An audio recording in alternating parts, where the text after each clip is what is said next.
J'en suis sûr, c'est ce que vous attendez le plus qu'on déballe le matos pour l'ordi. Alors on déballe, c'est maintenant. Donc voilà mes petits arrivages, mes petits colis. Donc j'ai une carte mère MSI Tomahawk Wi-Fi avec carte son 7.1 intégrée. Voilà, donc de belles caractéristiques. Pour aller avec, j'ai pris un processeur AMD Ryzen 5.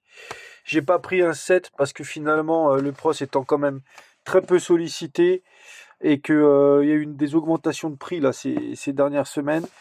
Donc j'ai pris un Ryzen 5 8400F à 6 cœurs, donc c'est quand même pas mal à 4,7 GHz. C'est très très bien, c'est largement suffisant, c'est même très au-dessus de ce que j'ai besoin. J'ai pris un disque dur Corsair, le MP600 Pro de 1 Tb qui se branche en PCIe, je veux pas dire d'ânerie, c'est écrit quelque part. Je suis pas un pro de l'informatique non plus. Bon voilà, il vient se fixer sur la carte mère, il y a son petit refroidisseur intégré. De la DDR 32 Go, donc 2 barrettes de 16 en DDR5 de 6000 MHz, ça va envoyer du pâté. Ça par contre, très important pour charger, pour précharger les tables, etc. Et ici, un gros refroidisseur pour le CPU. Le carton m'a l'air bien surdimensionné. Allez, on déballe. Donc dans le fond de la boîte, j'ai deux antennes Wi-Fi, un cordon SATA et deux M2 Locker. J'imagine que c'est pour venir verrouiller le disque dur justement sur la carte mère. Des petits stickers à coller voilà, pour des endroits stratégiques.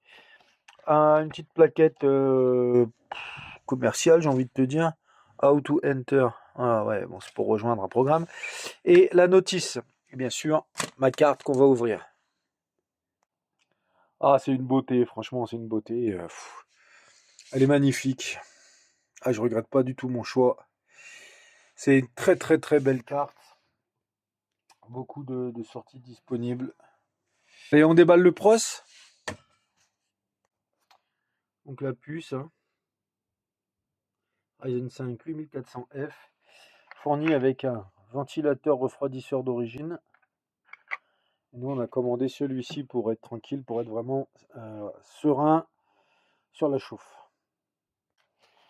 Les deux barrettes de 16 Go de RAM, DDR5, elles sont RGB. Ok. Le disque dur, j'espère que c'est pas trop fragile. J'entends pas que du bien des disques durs de ce format-là, mais bon, pour la rapidité, pour la vitesse, il n'y a pas mieux. Donc je le clipse dans le logement. Ici, tac, je fais un quart de tour, il est verrouillé. Voilà, là j'ai mis les deux barrettes de RAM sur son logement. Ah, c'est pas mal. Allez, on va déballer là le ventilateur. Ouais, en fait, le truc il est en kit quoi. C'est à monter toi-même, hein. Ah la vache. Donc là, j'ai un manuel avec des symboles chinois. C'est un Assassin 120 Digital Series. Et tu as toutes les façons de montage en fonction du type de carte et de processeur. Ça doit pas être très sorcier. Donc là, j'ai sorti des deux petits échangeurs, un carton. Dans le carton, il y avait tout ce qui est support. Donc avec différentes entretoises, et des rouges, des bleus, des mécanismes de fixation. Donc vérifier. J'ai vu qu'il y avait aussi la pipette pour mettre la pâte thermique sur le pros. En toute franchise, j'étais pas prêt à ça, sans déconner. Ah ouais, c'est un totem le truc. Après c'est beau, hein, mais ça risque pas de chauffer, ça c'est sûr, hein. Ok. Et les deux énormes ventilateurs qu'il va falloir intercaler sur le radiateur. Et ben il y a un petit peu de montage. Oh, on regardera toute la partie montage dans le prochain épisode. Cet unboxing est terminé. Je t'invite à me retrouver sur les réseaux, sur YouTube, sur TikTok, à t'abonner pour ne rien rater du contenu. Si t'as aimé, tu likes et je te dis à très vite. Ciao.